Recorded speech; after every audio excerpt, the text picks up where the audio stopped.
desafios na minha vida depois de 32 anos de caminho com o Senhor.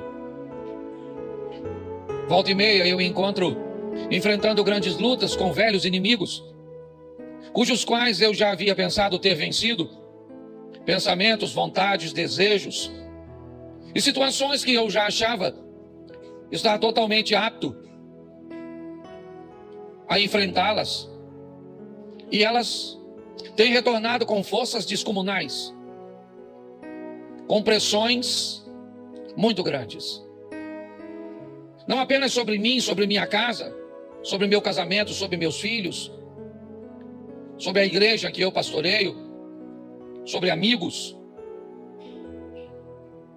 O mundo espiritual, ele é muito mais real do que possamos imaginar.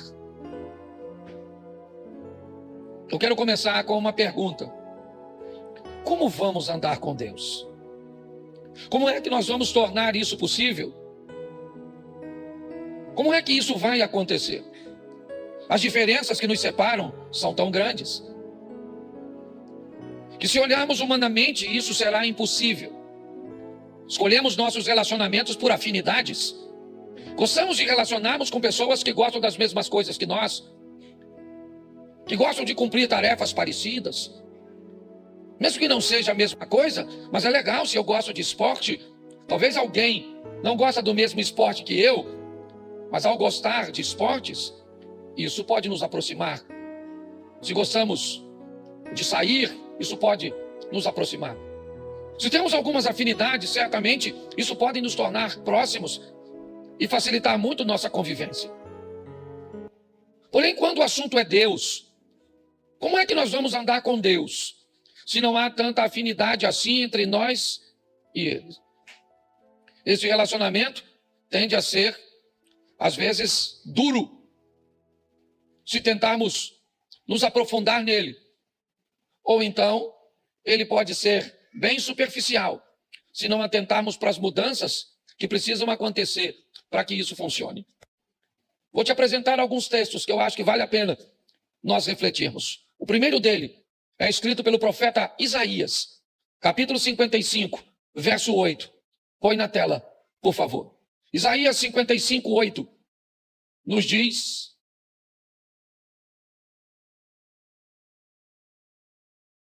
eu passei para aí. Só diz que não dá para colocar que eu leio.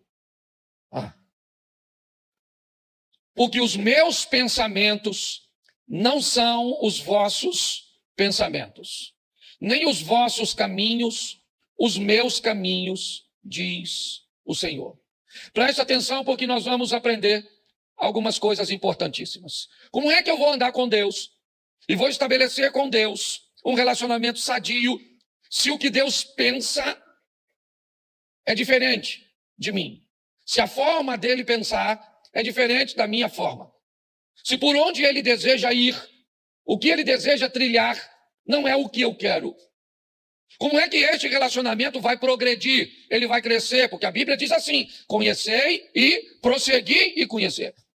Nós vamos viver de glória em glória, de fé em fé, onde a proposta é uma ascensão, um crescimento. Como é que vamos desenvolver um relacionamento sério, profundo, com alguém que pensa e que deseja fazer, deseja realizar coisas? Seus caminhos são diferentes do nosso. Talvez isso já nos dê um pouquinho, a visão de que não vai ser fácil andar com Deus. Por mais que você o ame, ele pensa diferente de você. Por mais que você o ame, ele quer que você faça coisas que você não quer fazer. Então isso vai prejudicar um pouco, criar um relacionamento meio truncado. Alguma coisa que vai precisar de um aperfeiçoamento, que haverá alguns choques, que não será fácil, que não basta derramar o meu coração na presença de Deus, porque quando eu saio do ambiente da oração, as tentações, as provocações, as adversidades, elas vão me pressionar. Então eu não vou conseguir ter um relacionamento sério com Deus pautado em amor. Amor não é suficiente para sustentar um relacionamento como esse. Eu vou precisar mais do que simplesmente amar. Eu vou precisar reunir minhas forças para entender como esse processo funciona e agir sobre ele, porque eu penso diferente dele, e o caminho dele é diferente do meu. 1 Samuel capítulo 16, verso 7, vai tornar mais extenso essa lista de separação. Porém, o Senhor disse a Samuel, o profeta do Senhor, escute aqui, esse cara está velho nessa ocasião, mas deixa eu te explicar, ele ouve a Deus desde garotinho, ele não é um iniciante na caminhada profética. Ele estudou muito tempo ao lado de um profeta muito experiente, chamado Eli. Ele foi treinado. Mas o texto está dizendo, está lá, ó, porém o Senhor disse a Samuel, não atentes para a sua aparência, nem para a sua altura, porque eu o rejeitei. Porque o Senhor não vê como vê o homem vê o exterior, porém o Senhor o coração. Olha só, se o pensamento dele é diferente do meu, o caminho dele é diferente do meu, agora a ótica dele, a maneira que ele enxerga as coisas é diferente de mim. Eu sou capaz de olhar a aparência, de acreditar que uma pessoa, pelo relógio que carrega no pulso, pelo colar que carrega no pescoço, pelo carro que colocou no estacionamento, pela marca da roupa ou da bolsa que carrega, os homens são capazes de avaliar as pessoas por isso. Deus diz, eu não vejo como vocês veem.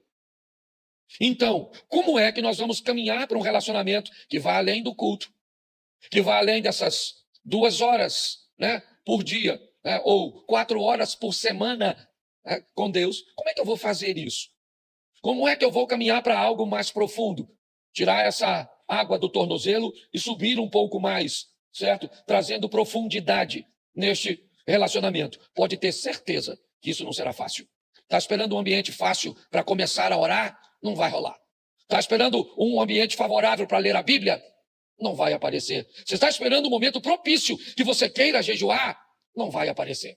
Se você está esperando um ambiente propício e agradável para você fazer as coisas que vão te aproximar de Deus, prepare-se para se manter distante. Porque as coisas que precisamos fazer para estar mais próximos dele, nós não estamos desejosos de fazer. Mas pastor, então tá certo. Como é que nós vamos andar juntos então? O Senhor já nos disse em 2 versículos que não há afinidade entre nós. Mas ainda assim, eu quero andar com ele, ele quer andar comigo e eu estou interessado nisso. Então eu vou te dar mais 2 versículos. O primeiro, Ezequiel 33, 11. Põe aí.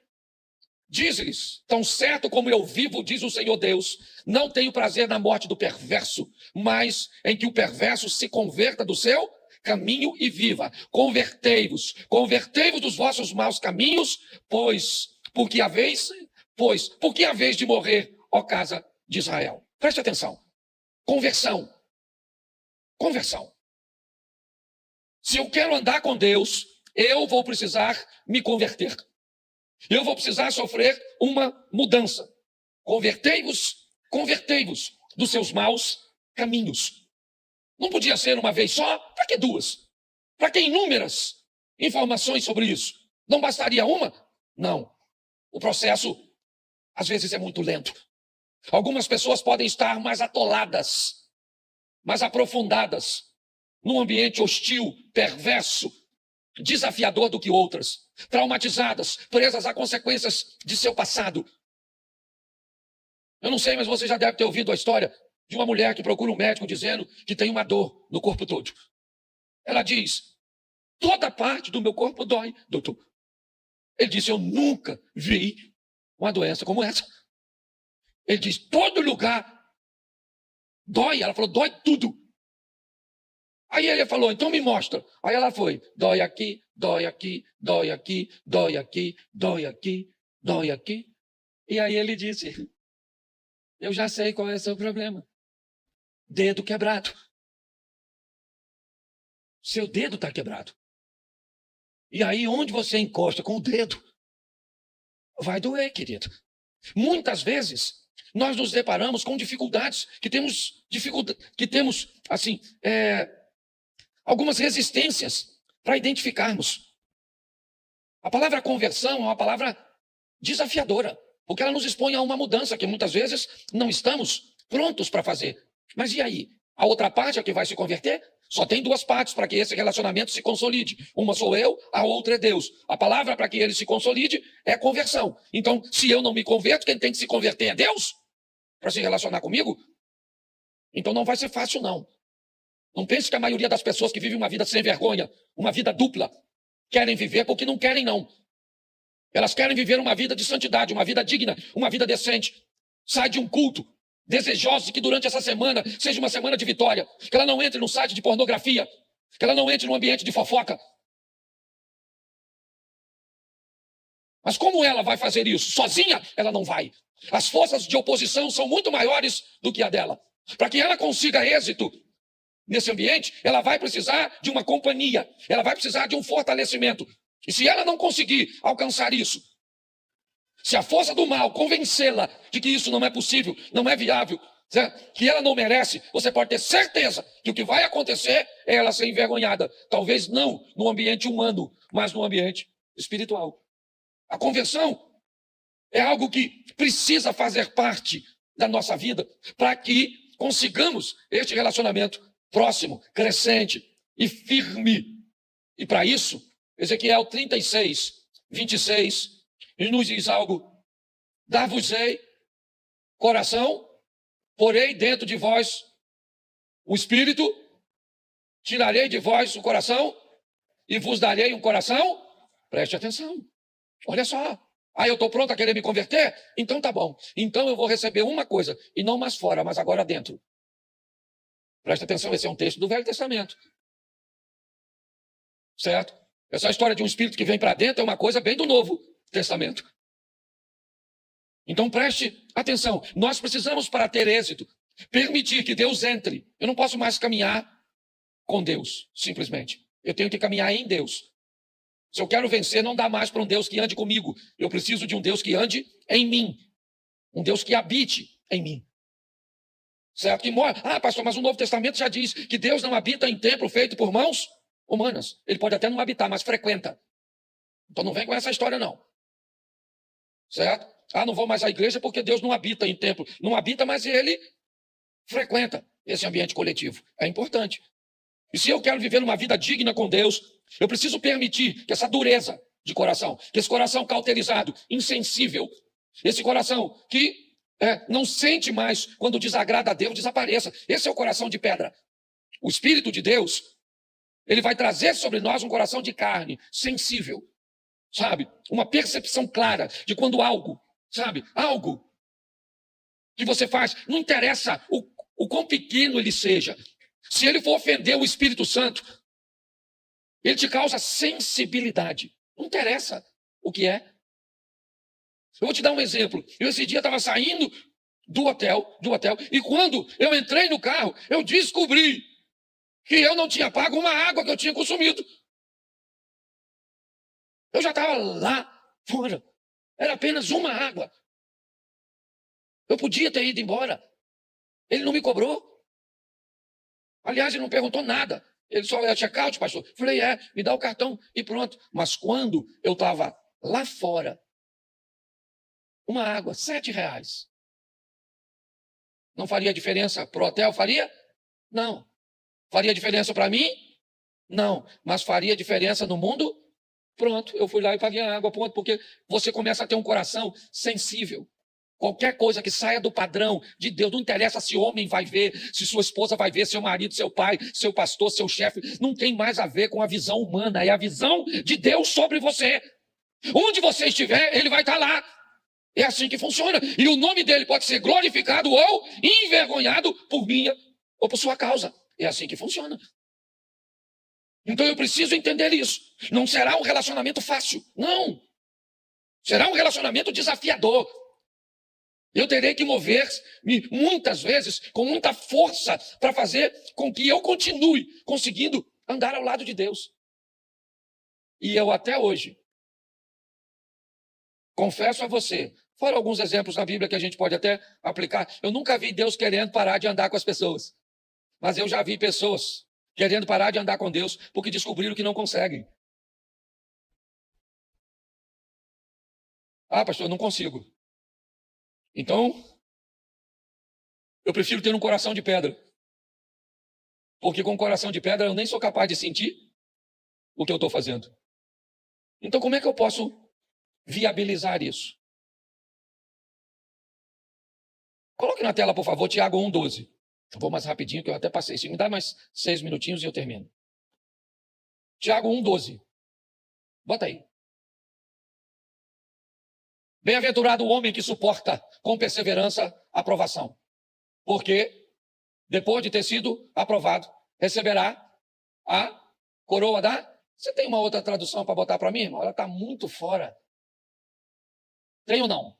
Se não tem, eu leio a minha, para ganhar tempo. Bem-aventurado o homem que suporta a tentação, porque quando for provado, repita comigo, suporta a tentação. Isso. Porque quando for provado, porque quando for, suporta o quê? Porque quando for, então tentação é diferente de provação. Bem-aventurado o homem que quando for tentado, né? Que suporta a tentar, porque quando ele for, receberá a coroa, ao qual o Senhor tem prometido para os que o amam. Agora, verso 13. Ninguém, sendo tentado, diga, de Deus sou, porque Deus não pode ser tentado pelo mal e a ninguém, mas cada um é tentado quando atraído e engodado por sua própria concupiscência. Depois, havendo a concupiscência concebido, dá luz ao pecado, e o pecado, sendo consumado, gera a morte. Preste atenção. Você quer se dar bem nesse relacionamento entre você e Deus? Pare de olhar a vida dos outros e concentre-se na sua.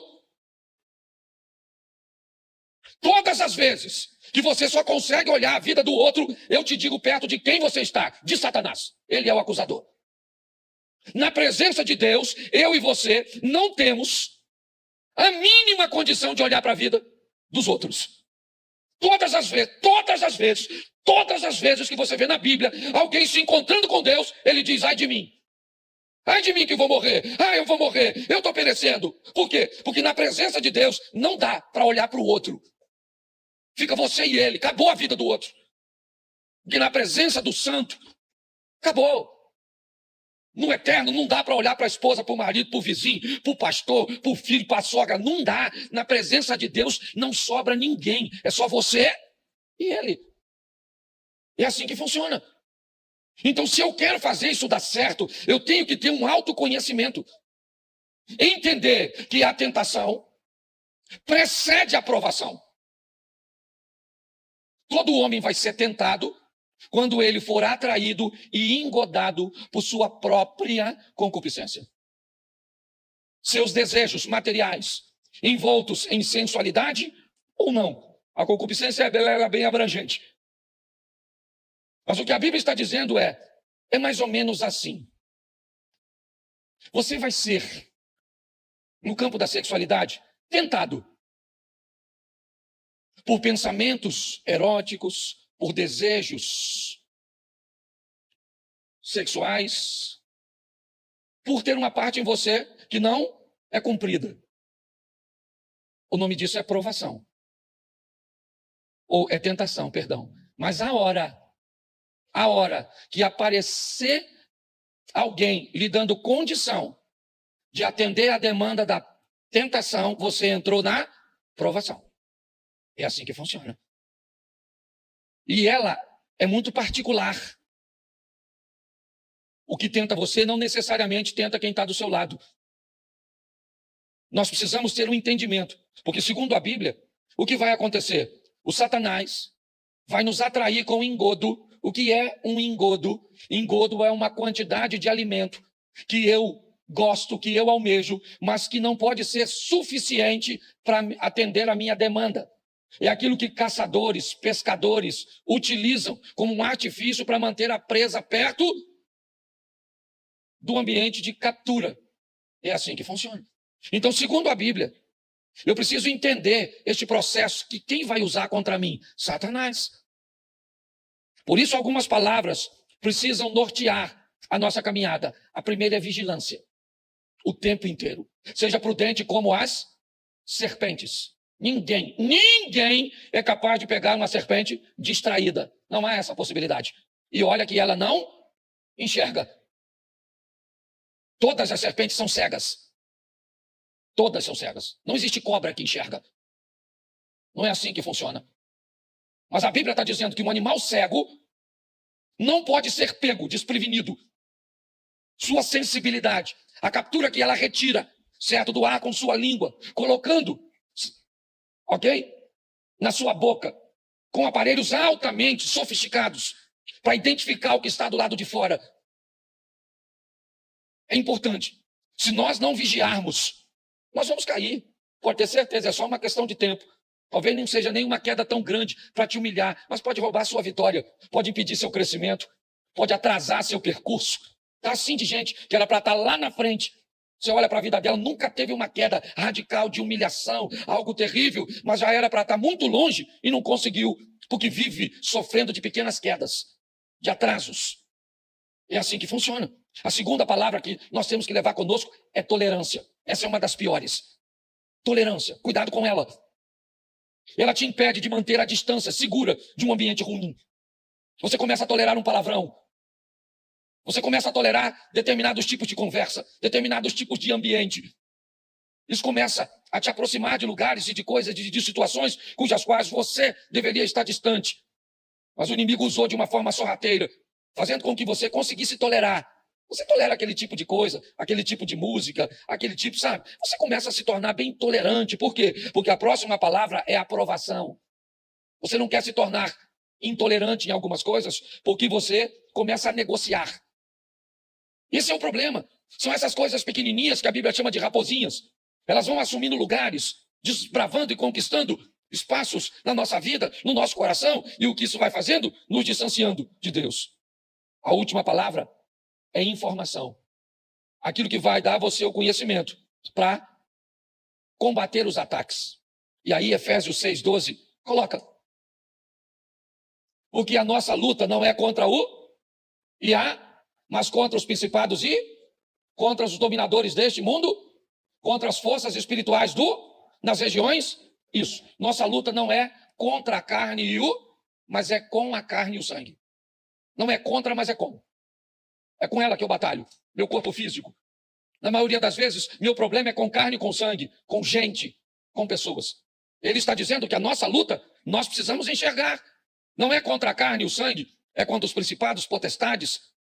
É num ambiente invisível. Pô, pastor, aí o senhor está de brincadeira. Se é invisível, como é que eu vou lutar num ambiente invisível? Por isso eu estou dizendo. Não vai dar sem Deus. Não vai dar com Deus de forma superficial. Não vai rolar. Não vai. Você não vai conseguir alcançar a santidade. Você não vai conseguir progredir seu relacionamento com Deus com uma visão humana. Não vai. Não adianta. Ele vai dar aqui as armas. E aí, diz assim, né? Nós vamos precisar de um revestimento. E de que é que eu preciso? Repita comigo. Couraça da justiça. Isso. Mas a gente gosta de falar da couraça da justiça. Mas depois você lê, porque ela fala para nós cingirmos os lombos com a verdade. E depois colocar a justiça, a couraça, em cima da... Então não dá para ter justiça se embaixo da coroa da justiça tem mentira. Não há. Você bota a couraça da justiça em cima de um lombo cingido por mentira. Então ele disse, cinja seu lombo com a verdade e em cima da verdade coloca a couraça da justiça. Está lá. Os pés devem ser preparados com o evangelho da paz. Isso, paz. O que eu falo traz paz? Sim ou não? Muitas vezes eu estou perto de pessoas que contam histórias soltas. E a minha mente já capta, porque a Bíblia diz que a palavra de Deus é apta para discernir as intenções do coração das pessoas. Se você conhece a palavra, ela começa a desvendar. Às vezes eu estou caminhando com alguém e alguém conta uma historinha para falar que um outro fulano fez algo. Sabe aquele falar sem falar? Sabe como é que é? Aquele veneno numa dosezinha que às vezes nem parece. O que eu vejo é que muitas vezes, eu não estou julgando ninguém não. O meu desafio é esse. É entender que se eu quero lutar no mundo espiritual, o evangelho que eu carrego é o evangelho de paz, de verdade. E não de contenda, de intriga. Não interessa. Se eu não posso resolver, então cala a boca. O que pior, a gente ainda dissemina os outros a falarem mal, a pensarem mal, a uma série de coisas. E é assim que funciona. o escudo da fé sob os dardos. Olha só. Olha que coisa interessante. O que é um dardo? O dardo é o quê? É um objeto que ele é lançado. O escudo é para nos proteger dos dardos inflamados do maligno, que ele vai jogar de longe. Ele não precisa possuir você e nem a mim. Não há necessidade disso. Basta lançar alguma coisa sobre nós que faça com que façamos a vontade dele. Precisamos desse escudo. Na nossa cabeça está o capacete da isso. Uma coisa deve estar na nossa cabeça para sempre. O que é? A salvação. Salvação de quem? De todo mundo. Se o que eu vou fazer não é para salvar pessoas, tem alguma coisa de errado. Se eu trabalho para Cristo, tudo o que eu faço é com o propósito de salvar pessoas e não de enfiá-las no inferno. É assim que funciona. A espada do Espírito, a palavra de Deus, termina no 18, dizendo, orando todo o tempo, com toda a oração e súplica no Espírito, e vigiando nisso com toda a súplica e perseverança dos santos. Não é mágica, irmãos. Não é mágica. É difícil pra caramba. Não é fácil. Se você esperar querer para viver, eu vou te dar uma notícia. Não vai. Não é para quem quer. Se relacionar com Deus não é para quem quer. Porque se fosse para quem quer, todos queriam. Quem não quer se relacionar com Deus? Eu só preciso encontrar um ambiente equilibrado, de autoconhecimento, onde eu consigo olhar para mim e ir eliminando as coisas, entender o que o meu inimigo pode usar contra mim, porque é isso que ele vai usar contra você. Exatamente. Ele vai estudar você e vai descobrir como é que ele te faz ficar longe de Deus. É isso. É a história do filhinho pródigo. E eu termino aqui. Lembra a história do filho pródigo? Você lembra dela? Isso, está lá, Lucas 15. Onde o filho pródigo está? Na casa do? Enquanto ele está lá, qual o problema que ele tem? Nenhum. O pai tem um inimigo, sim ou não? O inimigo do pai quem é? Satanás. Mas como é que Satanás mexe no filho pródigo, se o filho pródigo está na presença do pai? Então o que ele faz? Eu vou tirar o filho da presença. Porque se eu tiro o filho da presença, eu tiro o filho do ambiente de proter, e agora ele é um alvo fácil. Então, eu vou falar para vocês, não é fácil para você, nem para o pastor. Talvez seja para os outros. Para mim não é. A briga é feia. Eu não estou afim de orar. Eu não estou afim de ler a Bíblia. Eu vou ler, dá sono, dá preguiça. Ou a letra embaralha. Você está afim de jejuar, dá uma fome desgraçada. Mas eu vou falar uma coisa para você. Nós vamos vencer. Certo? Pelo menos eu estou afim desse negócio aí. Eu vou vencendo, tem hora que eu dou uma voltinha assim, ó. Aí eu dou uma aceleradinha e vou. E estou há 32 anos. Lutando para ir. E já vi gente cair para caramba. E eu já tive umas escorregadinhas assim. Já escorregou, Abner? A Jacira aí de olho em tu, é ou não é? Mas é assim que funciona. Eu queria que você ficasse de pé e dissesse para quem está do seu lado, é difícil, mas é possível. É isso aí.